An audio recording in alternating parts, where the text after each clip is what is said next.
तुम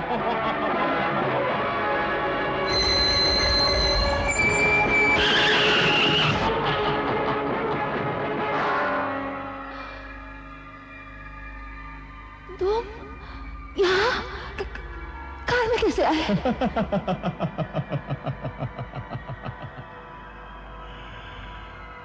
मौत जगह देखकर नहीं आती है छोकरी। तो जिस लड़की को ढूंढ रही है उसका मैंने बड़ी बेरहमी से कत्ल करके बोरी में डालकर खाई में फेंक दिया। हाँ, नहीं, ऐसा नहीं हो सकता।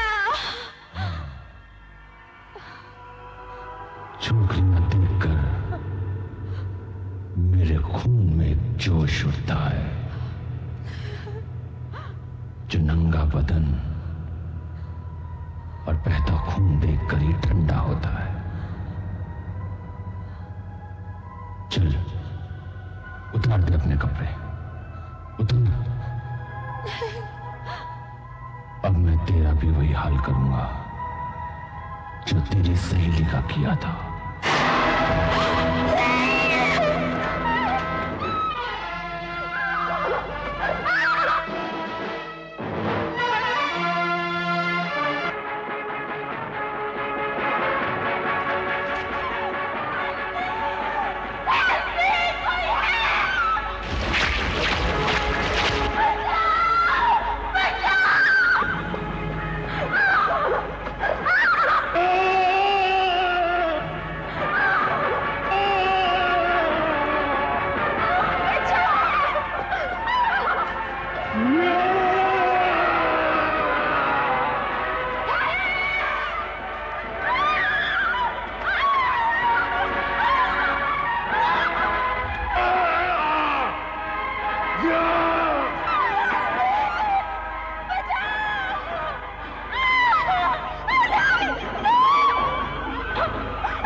Went up the hill to fetch a pail of water.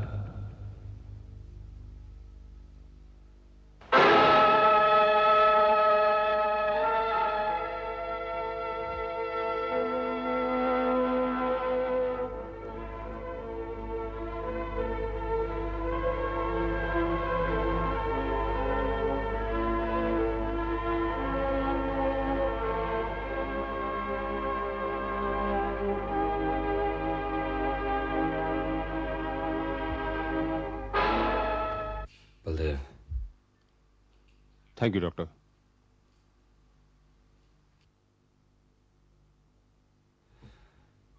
Postmortem के मुताबिक मोना का कत्ल बड़ी बेदर्दी के साथ किया गया है, लेकिन मुझे एक बात समझ में नहीं आती कि मोना बॉम्बे से दूर इतने वीराने में क्या करने गई थी।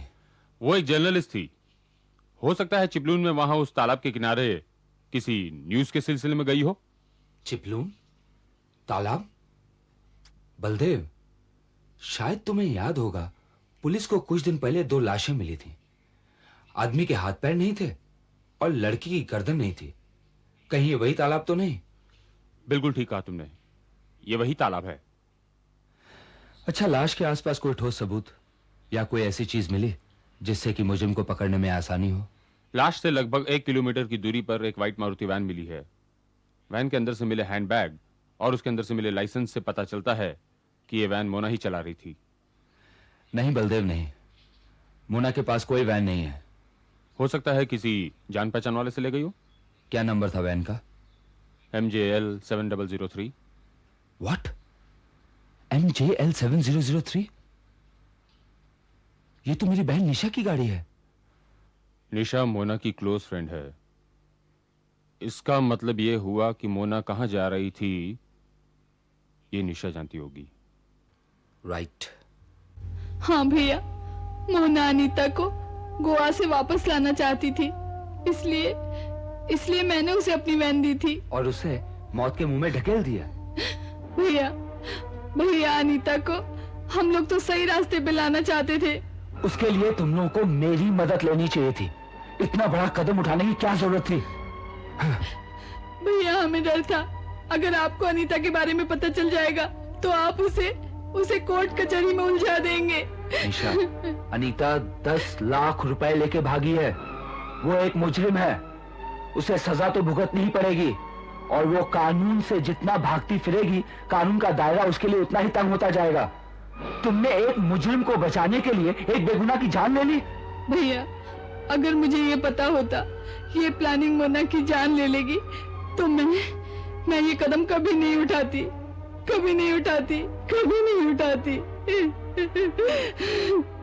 जाने दो कैलाश, ये बेचारी तो अनजाने में गलती कर बैठी है। ठीक है, अब तुम चुप हो जाओ। जो होना था वो तो हो गया।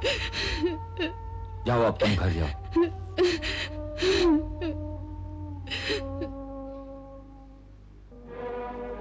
कातिल पागल ही नहीं, चालाक भी है। कत्ल इतनी बेरहमी से किया है कि कोई सबूत भी नहीं छोड़ा। हेलो, इंस्पेक्टर कैलाश है। इंस्पेक्टर, तुम्हें जिस कातिल की तलाश है उसका पता ठिकाना मैं जानता हूं। लेकिन तुम कौन बोल रहे हो? कानून का मददगार। सुनो इंस्पेक्टर, मेरी बात गौर से सुनो। बॉम्बे गोवा रोड पर चिपलुन में एक सुनसान गेस्ट हाउस है, वही उस कातिल का ठिकाना है। Hello hello. बलदेव, मेरा शक ठीक ही निकला। उस कातिल के ठिकाने का पता चल गया है। वो वहीं कहीं चिपलून के आसपास किसी सुनसान गेस्ट हाउस में रहता है।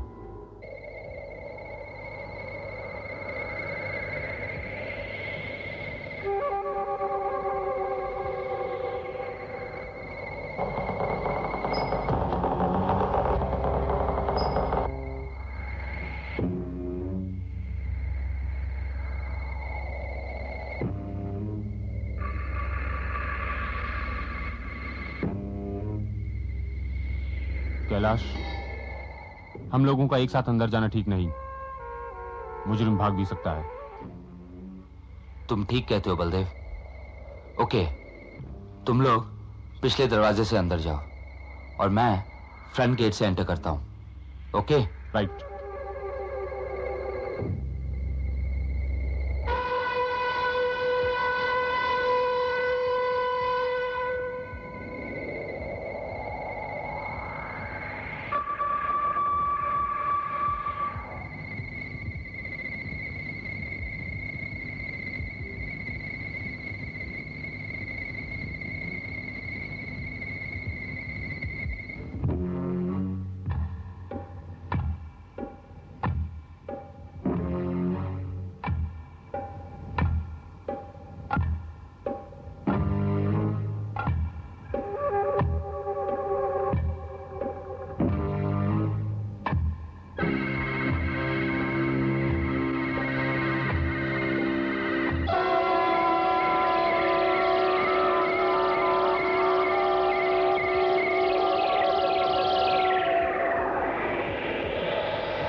रिवॉल्वर फेंक दो, वरना इसकी गर्दन काट कर दर्दना कर दूंगा। जब्बार, अब तुम कानून की गिरफ्त में आ चुके हो।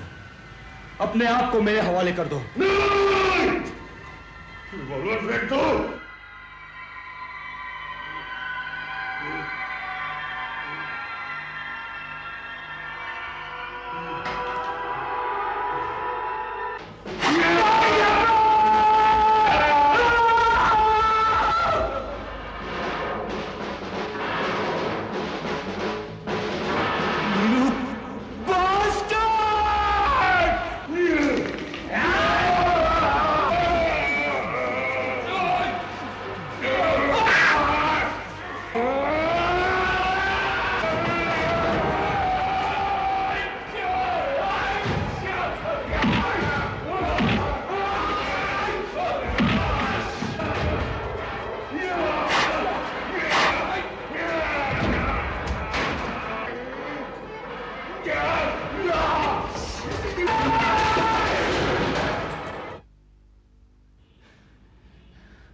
मिलोड, जरा गौर से देखिए इस आदमी की तरफ। शक्ल और सूरत से कितना खूंखार और दरिंदा नजर आता है। मिलोड, ये वो शख्स है जिसने न जाने कितने ही मासूमों को मौत के घाट उतार दिया और न जाने कितनी ही मासूम लड़कियों को अपनी हास का जरिया बना लिया। ये इंसान नहीं बल्कि एक खतरनाक हत्यारा है। मिलोड, अगर इंस्पेक्टर कैलाश इसे गिरफ्तार न करते तो ये दरिंदा बेगुनाहों के खून से इंसानियत के दामन पर हमेशा हमेशा के लिए अपनी काली करतूतों की कहानी लिख देता। मिलॉर्ड, इसे ऐसी सजा दी जाए कि आइंदा कोई भी इंसान ऐसा जुर्म करने की जुर्रत न कर सके। मिलॉर्ड, यह एक गंदा तांत्रिक है। अपनी काली शक्तियां बढ़ाने के लिए यह मासूम इंसानों की बलि चलाता रहा। ऐसे इंसानों के साथ रियायत बरतना इंसानियत के नाम पर एक गाली होगी। यह इंसान एक खतरनाक मुजरिम है। इसके जुर्म के लिए न तो किसी गवाह की जरूरत है न ही किसी सबूत की। इसका जुर्म तो आईने की तरह साफ है मिलॉर्ड। मैं अदालत से अपील करता हूं कि इस खुखार मुजरिम को सजाए मौत दी जाए। सजाए मौत।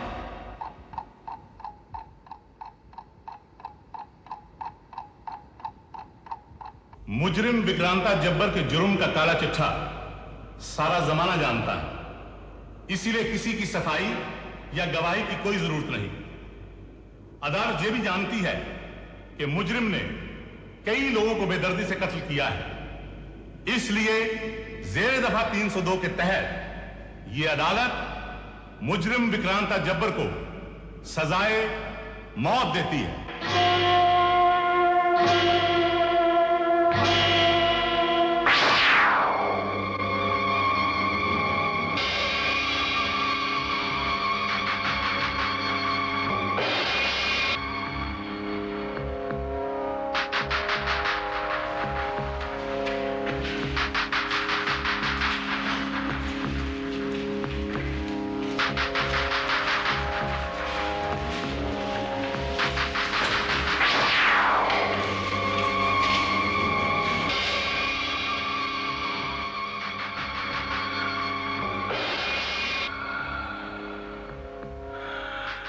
इंस्पेक्टर, ये बेड़ियां तूने मुझे नहीं पहनाई हैं, बल्कि अपनी जिंदगी और अपनी खुशियों को पहना दी है। मुझे सजाए मौत मिली है, मगर याद रखना मैं फिर वापस आऊंगा तेरी खुशियों को बर्बाद करने के लिए। याद रखना मैं फिर वापस आऊंगा।